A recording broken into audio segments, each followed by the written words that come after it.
अस्सलाम वालेकुम। नेक्स्ट हम बात कर लेते हैं क्वांटाइजेशन रूल्स। देखिए, क्वांटाइजेशन रूल को समझने से पहले थोड़ा सा हम रिव्यू कर लेते हैं जो न्यू आइडियाज़ थे, जो आपको बताया कि ब्लैक बॉडी रेडिएशन और फोटो इलेक्ट्रिक इफेक्ट को वेरी वेल एक्सप्लेन किया। और देन उसके बाद जो बोर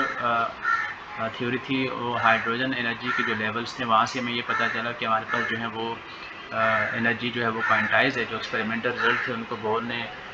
पास्टुलेट किया कि आपके पास वहाँ से ये पता चला कि एनर्जी जो है वो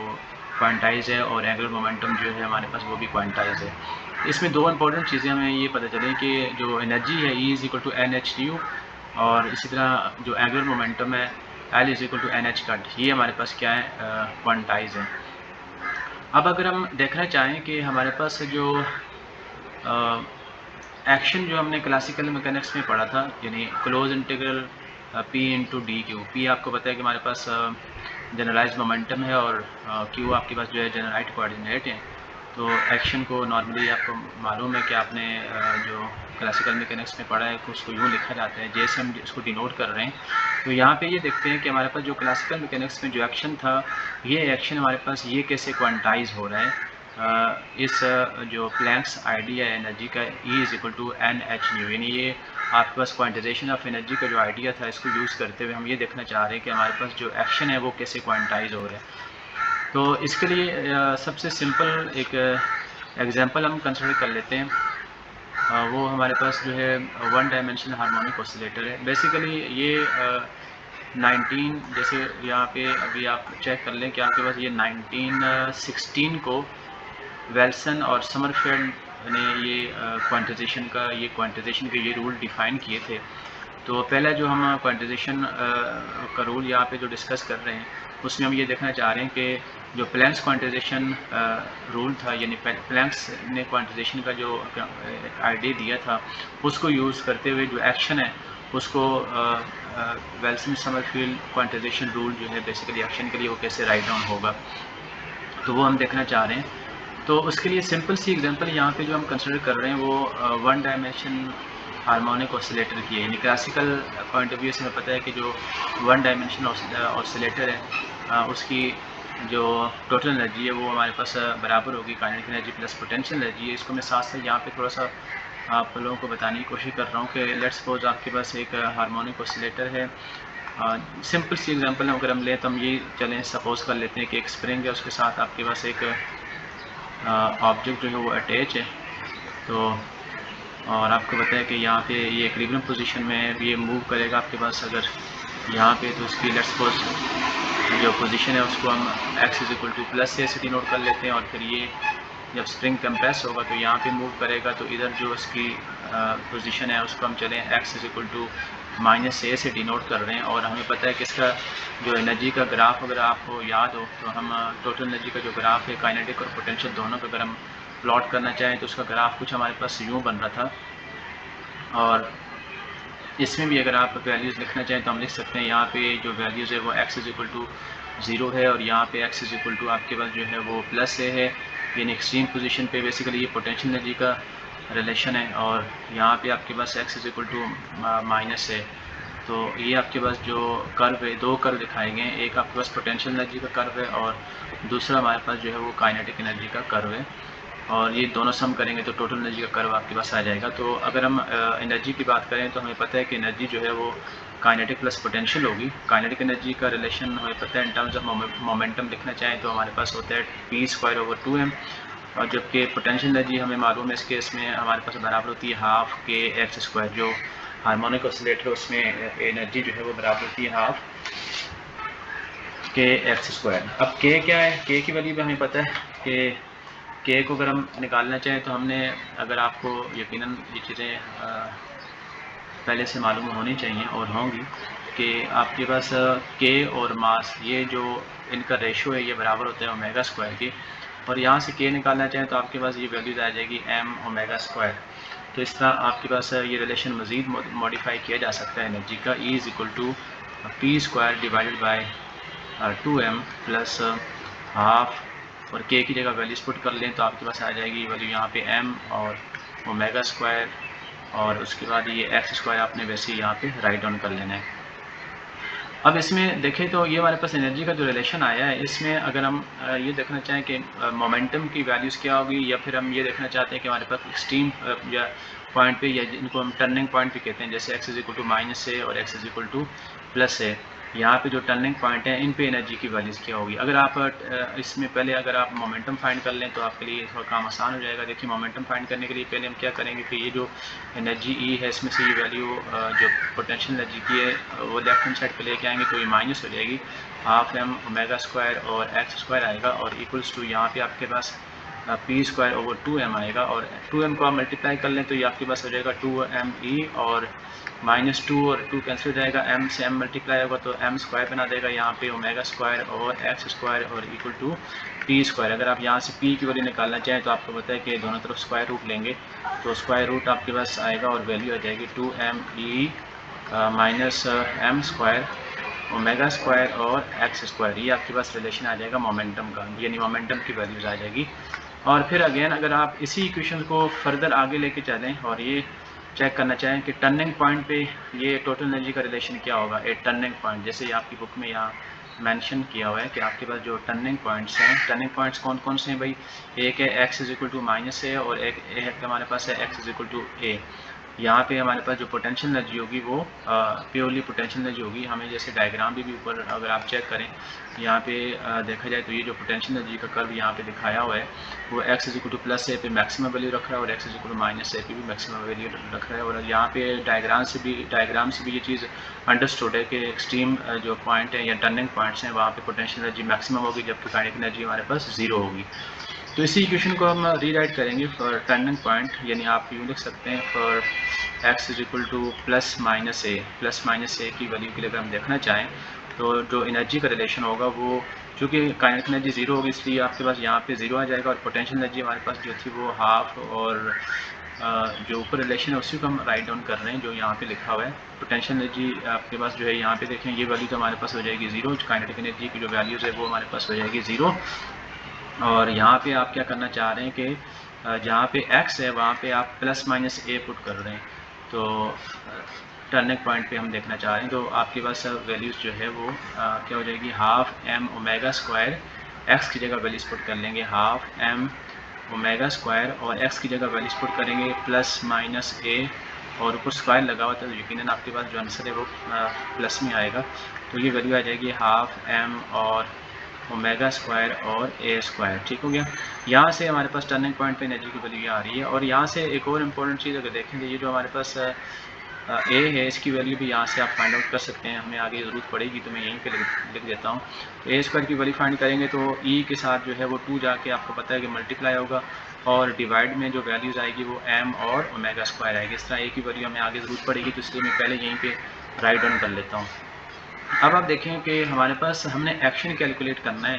तो एक्शन कैलकुलेट करने का जो फार्मूला है वो अंडरस्टूड, हमें पता है कि integral P into d x, P की वैल्यूज पुट कर लेंगे यहाँ पे जो अभी हमने यहाँ से फाइंड की हुई है, और फिर इस कैलकुलेशन को आगे लेके चलेंगे। और इसमें एक चीज़ इम्पॉर्टेंट है वो ये है कि अगर मैं इसका एक्शन को यहाँ पे लिखना चाहूँ, देखें ज़रा आपके पास चूँकि क्लोज इंटीग्रल और पी इंटू डी क्यू है, अब आप क्या करेंगे यहाँ पे पी की जगह डी क्यू यानी आपके पास जनरल कोऑर्डिनेट है तो यहाँ पे वन डायमेंशनल मोशन है तो यहाँ पे डी एक्स आ जाएगा। तो अब यहाँ पे एक और इम्पॉर्टेंट चीज़ है, मैं यहाँ पे 2 लिख रहा हूँ, मैं बता रहा हूँ बेसिकली क्यों 2 लिख रहा हूँ। माइनस ए टू प्लस ए हम जो है वो इसकी लिमिट यहाँ पे लिखते हैं, और पी की जगह वैल्यूज़ पुट कर लें, जो पी की वैल्यू अभी हमने यहाँ पे फाइंड की थी, यहाँ पर ये वैल्यूज़ पुट कर लें। पी की ये वैल्यूज़ हमने फाइंड की थी 2me minus m square omega square x square, ये वैल्यूज़ यहाँ पे हम पुट कर लेते हैं। तो देखिए हमारे पास क्या रिजल्ट आएगा, यहाँ पे हम वैल्यूज़ पुट कर लेते हैं, आपके पास p की जगह वैल्यूज़ पुट कर लेते हैं 2me और minus half m omega square x square. Check कर लें आप, 2me और हाफ m स्क्वायर है मेरा ख्याल है, आप चेक कर लेते हैं हम लोग साथ साथ। यहाँ पे वैल्यूज़ क्या है हमारे पास, 2me minus m square omega square x square, ये हमने वैल्यूज़ पुट कर ली है यहाँ पर, यहाँ पे हमने वैल्यूज़ पुट कर ली है p की, और हम इसकी जगह हम क्या पुट कर लेंगे, डी क्यू की जगह डी एक्स आ जाएगा, one dimension motion along x axis हो रही है। अच्छा यहाँ पे 2 क्यों आया? देखिए आपके पास इंटीग्रल बेसिकली 2 इसमें आएगा। एक जो है वो 0 टू a होगा यहाँ से, और दूसरा जो इंटीग्रल आएगा वो लिमिट जो इंटीग्रल की आएंगी, एक 0 टू a होंगी और दूसरी जो इंटीग्रल की लिमिट आएंगी वो -a टू 0 होंगी। तो ये दोनों इंटीग्रल को सम की है, यानी आपके पास इंटीग्रल जो है, मैं लिमिट लिखना चाहूँ इंटीग्रल की, तो -a टू 0 है, और फिर उसके बाद आपके पास जो है वो 0 टू a है। तो हमें खैर ये मालूम है कि ये इंटीग्रल जो है वो इक्वल हो जाएगा 2 टाइम -a टू a। तो ये डेफिनेशन जो है इंटीग्रल की हमने यहाँ पे यूज़ की है, जिसकी वजह से हमें वहाँ पे जो है जो इंटीग्रल है उसकी जगह हमने 2 लगाया है। ओके, यहाँ पे जो 2 लगाया है वो इस वजह से लगाया है। अब हम इसको इंटीग्रल को कैलकुलेट कर लेते हैं और देखते हैं कि हमारे पास यहाँ से रिज़ल्ट क्या आएगा। तो इसकी जगह सबसे पहला काम ये करते हैं कि ये जो आपके पास e की वैल्यूज़ आई थी वो यहाँ पे हम पुट कर लेते हैं, इस जगह पे e की जगह, और फिर इसको सिंप्लीफाई कर रहे हैं। तो देखिए आपके पास यहाँ पे अगर आप e की जगह वैल्यूज़ पुट करें 2 और बाकी इंटीग्रल, तो आपके पास आपने जस्ट वैसे ही कॉपी करना है और जो वैल्यूज़ हैं वो यहाँ पे पुट कर लेनी है। 2m और e की जगह आप वैल्यूज़ पुट करेंगे तो आपके पास आ जाएगा ½ m ओमेगा स्क्वायर और a square, bracket close, minus ये वैल्यू आप जस्ट वैसे ही राइट डाउन करें, ½ m स्क्वायर ओमेगा स्क्वायर और x स्क्वायर, ये रूट आपके पास यहाँ तक है, और इधर आपके पास क्या है, dx है। अब आप देखें यहाँ पे हमें नज़र आ रहा है कि 2 आपके पास क्या हो जाएगा, कैंसिल, और फिर उसके बाद m और m आपके पास m स्क्वायर हो जाएंगे, ओमेगा स्क्वायर आएगा, और यहाँ पे जैसे m और ओमेगा स्क्वायर आ रहा है वैसे यहाँ भी आपके पास जो है m और ओमेगा स्क्वायर आ रहा है, और इन दोनों में से आप जो है वो इस वैल्यूज़ को कॉमन ले लें, तो हमारे पास जो रिलेशन है वो थोड़ा सा सिंप्लीफाई हो जाएगा। ठीक है, तो आप साथ साथ चीज़ें चेक कर लें, कहीं अगर कोई गलती की है तो उसको भी हम साथ में देख लेते हैं। p की वैल्यू जो है 2me minus m square omega square x square है, तो यहाँ पे 2me minus m square omega square x square है। याद रखना कि यहाँ पे एक हमने गलती कर ली है, वो हाफ नहीं आ रहा, ठीक है, ये 1/2 यहाँ पे नहीं आ रहा, क्योंकि p की वैल्यूज़ हमारे पास थी m स्क्वायर और ओमेगा स्क्वायर x स्क्वायर, तो ये करेक्शन हमने कर ली। अब हम आगे चलते हैं। इसमें जैसा मैंने कहा कि आपके पास जो जो कॉमन आ रहा है वो हम ले लेते हैं। एक तो 2 पहले से मौजूद था, m स्क्वायर का रूट जो है m आएगा और ओमेगा स्क्वायर का रूट ओमेगा आएगा, इसलिए हमने इनको इंटीग्रल के बाहर कॉमन लेके लिख दिए, और -a टू a आएगा आपके पास, और रूट के अंदर जो वैल्यूज़ रहेंगी वो आप लिख लेते हैं, क्योंकि 2 कैंसिल हो गया था, m और omega m square omega square common चला गया, तो यहाँ पे ओनली a स्क्वायर बचेगा, और इसी तरह यहाँ पे m स्क्वायर ओमेगा स्क्वायर का रूट m ओमेगा आ गया, और यहाँ पे जो बाकी वैल्यूज़ बच रही है वो x स्क्वायर बच रही है और dx आ जाएगा। ओके, देन उसके बाद इस इंटीग्रल को हमने इंटीग्रेट करना है। लेफ्ट हैंड साइड पे हमें पता है कि ये एक्शन यहाँ पे लिखना है p, और चलिए dx कर लेते हैं क्योंकि 1 डायमेंशन मोशन है। तो अब आप देखें कि इस इंटीग्रल को सॉल्व करने के लिए हम सब्स्टिट्यूशन मेथड का इस्तेमाल कर लेते हैं कि लेट्स सपोज कि हम x को गेस कर लेते हैं कि x की वैल्यू हमारे पास जो है वो बराबर है a साइन थीटा। x की वैल्यू हम यहाँ पुट कर लेते हैं a साइन थीटा। इस तरह के इंटीग्रल आपको मालूम है कि इनको सॉल्व करने का यही मेथड है। तो आप इसको अगर x को डिफरेंशिएट करें तो dx over d theta with respect to theta differentiate करें तो आपको पता है कि ये वैल्यू आएगी a साइन की डिफरेंशिएशन कॉज हो जाएगी। तो इस तरह आपके पास यहाँ से dx की वैल्यू मिल जाएगी। तो dx की वैल्यू हमारे पास आ जाएगी, क्योंकि हमें dx की वैल्यू भी यहाँ चाहिए होगी, तो आपने x की जगह जो है a साइन थीटा पुट कर लेना, और dx की वैल्यू यहाँ से हमें मिल जाएगी a और cos थीटा, और साथ में आपके पास आ जाएगा d थीटा। अब लिमिट की बात भी साथ में कर लेते हैं कि लिमिट हमें पता है कि चेंज होंगी। पहले वेरिएबल x था और अब वेरिएबल थीटा आ गया, तो when x is equal to -a तो थीटा क्या होगा उसको इसी इक्वेशन से करेंगे। तो a की जगह आपने क्या पुट कर लेना है, -a, x की जगह -a पुट कर लेंगे, यहाँ a आ जाएगा और यहाँ पे साइन थीटा आ जाएगा। तो ये आपको मालूम है कि वैल्यू क्या आएगी, sine theta is equal to -1, और हमें पता है कि थीटा साइन जो है किस वैल्यू पे -1 होता है, यानी पाई पे होता है, या दूसरे 270 पे होता है, या दूसरे अल्फाज में अगर हम लिखें तो माइनस सिंपल वे में लिखना चाहिए तो -π/2 पे होगा। ओके, देन उसके बाद अगर हम बात करते हैं कि जब x की वैल्यू a पुट करेंगे तो फिर आपको पता है कि यहाँ थीटा क्या हो जाएगा, अंडरस्टूड है, ये कॉन्सेप्ट यूज़ करेंगे तो थीटा की वैल्यू क्या होगी, π/2 होगी। तो लिमिट हमारे पास जैसे वेरिएबल x से थीटा में गया, इसी तरह लिमिट भी जो है वो हमारे पास चेंज होंगे। तो अब इस इंटीग्रल को हम दोबारा से जो है लिख लेते हैं यहाँ पे। ये जो हमारे पास इंटीग्रल था, close integral p into d x, it will be equal to 2m omega, और देन इंटीग्रल लिमिट यकीनन हमारे पास चेंज हो जाएंगे, π/2 टू प्लस π/2, और यहाँ पे ए स्क्वायर था और एक्स की जगह वैल्यूज पुट कर लिया आपने ए साइन थीटा, तो क्या हो जाएगा स्क्वायर आपके पास है तो आपके पास ए स्क्वायर और साइन स्क्वायर थीटा होगा, और उसके बाद रूट आपने लिख देना है, और इधर एक्स की जगह भी डी एक्स की जगह भी वैल्यूज पुट करेंगे, तो डी एक्स की वैल्यू भी हमारे पास यहाँ मौजूद है, ये डी एक्स की वैल्यू आप यहाँ पे चूँकि डी एक्स की जगह ये वैल्यूज पुट करेंगे तो आपके पास जो रिज़ल्ट आएगा वो आ जाएगा ए कॉस थीटा और डी थीटा। अब इसको देखें रूट के अंदर जो वैल्यूज़ हैं उसमें से कुछ चीज़ें आप कॉमन ले सकते हैं। ए स्क्वायर को कॉमन लिया जा सकता है, तो 2m ओमेगा और ए स्क्वायर का रूट ए आएगा, उसे एक मैं यहाँ लिख देता हूँ। इंटीग्रल और लिमिट इसकी हमें पता है कि -π/2 टू प्लस π/2, और देन उसके बाद यहाँ पे जो रिज़ल्ट आएगा 1 माइनस साइन स्क्वायर थीटा, और यहाँ पे रूट आएगा, और इधर भी हमारे पास एक ए मौजूद है इसलिए मैं यहाँ पे ए स्क्वायर कर लेता हूँ, और यहाँ पे आपके पास आ जाएगा कॉस थीटा और डी थीटा। अब हम ऐसा करते हैं कि 1 माइनस साइन स्क्वायर थीटा हमें पता है कॉस स्क्वायर के इक्वल होता है, और ऊपर रूट भी मौजूद है, तो वो रूट और आपके पास ये वैल्यूज़ जो हैं वो इसकी जगह आपने पुट कर लेना है कॉस स्क्वायर थीटा, ठीक है, कॉस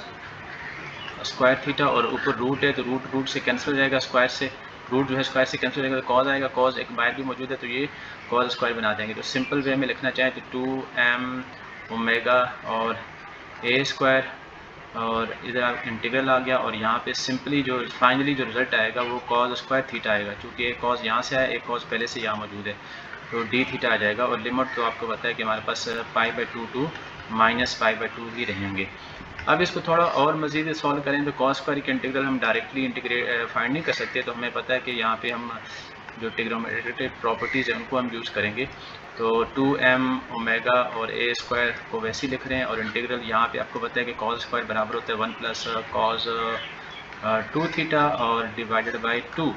और यहाँ पे आ जाएगा डी थीटा। यहाँ पे भी देखें आपके पास यहाँ पे 2, ये वाला 2 और ये 2 आप इसमें कैंसिल हो जाएंगे,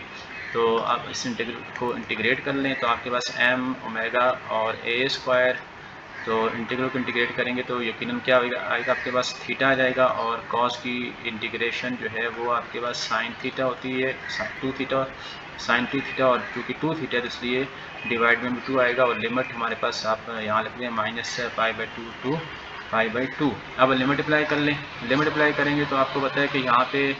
जो रिज़ल्ट आएगा m ओमेगा ए स्क्वायर, और अपर लिमिट पुट कर लें यहाँ पे π/2, और देन उसके बाद चलें मैं सॉल्व कर लेता हूँ उसको आगे भी। साइन 2 है और इसकी जगह आप π/2 पुट कर लेंगे, और डिवाइड में 2 भी है, फिर माइनस लोअर लिमिट पुट करेंगे तो माइनस पाई आएगा, पाई यानी आपके पास हम ये पूरा फंक्शन इसमें लिमिट एक साथ पुट कर रहे हैं, आप अलग अलग भी कर सकते हैं, पहले थीटा में अपर माइनस लोअर वैल्यूज पुट कर लें लिमिट, और फिर साइन 2 थीटा में वैल्यूज पुट कर लें, तो जैसे आपको इजी लगे। मैं ब्रैकेट लगा लेता हूँ। अब lower limit upper limit apply कर चुके हैं, माइनस लोअर लिमिट जो है वो -π/2 है, और देन उसके बाद आपके पास जो है दूसरी वैल्यू जो है वो साइन की है, तो साइन 2 और थीटा की जगह आप वैल्यूज पुट कर लेंगे -π/2, लेकिन इसके डिवाइड में भी 2 है। हमें पता है कि ये 2 और 2 कैंसिल हो जाएंगे साइन के अंदर जो हैं, तो साइन पाई और साइन पाई हो या साइन माइनस पाई हो वो हमारे पास इक्वल टू 0 होता है, इसलिए यहाँ पे ये रिज़ल्ट हमारे पास क्या हो जाएगा 0 हो जाएगा। तो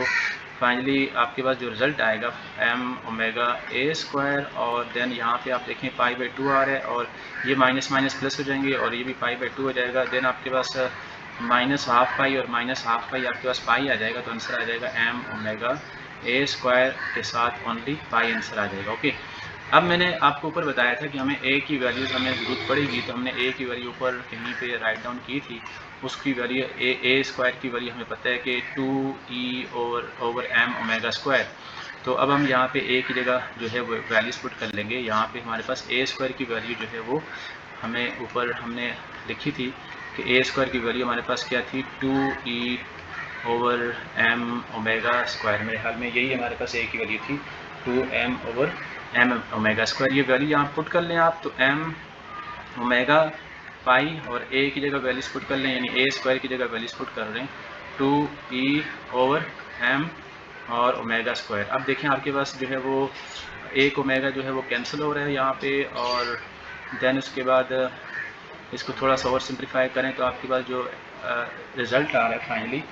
कैंसिलेशन के बाद, एक तो m कैंसिल हो रहा है एक ओमेगा कैंसिल हो रहा है। ओके, तो हमारे पास जो आंसर आ रहा है वो 2 और उसके बाद e ठीक है। उसके बाद पाई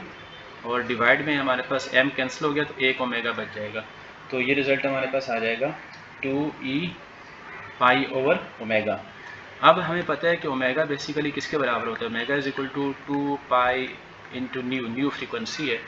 तो इसकी जगह ओमेगा की जगह ये वैल्यूज़ पुट कर लेते हैं। तो देखें आपके पास 2e और पाई और डिवाइडेड बाई इसकी वैल्यूज़ पुट करेंगे तो 2 पाई और न्यू। अब पाई भी कैंसिल, आपके पास 2 भी कैंसिल, तो क्या रिजल्ट आया आपके पास e ओवर न्यू। तो हमने ये कहा था कि प्लैंक्स लॉ से हमें पता है कि एनर्जी E जो है वो बराबर है एन एच न्यू की। तो यहाँ से आप E की डिवाइड में अगर न्यू को ले आएँ तो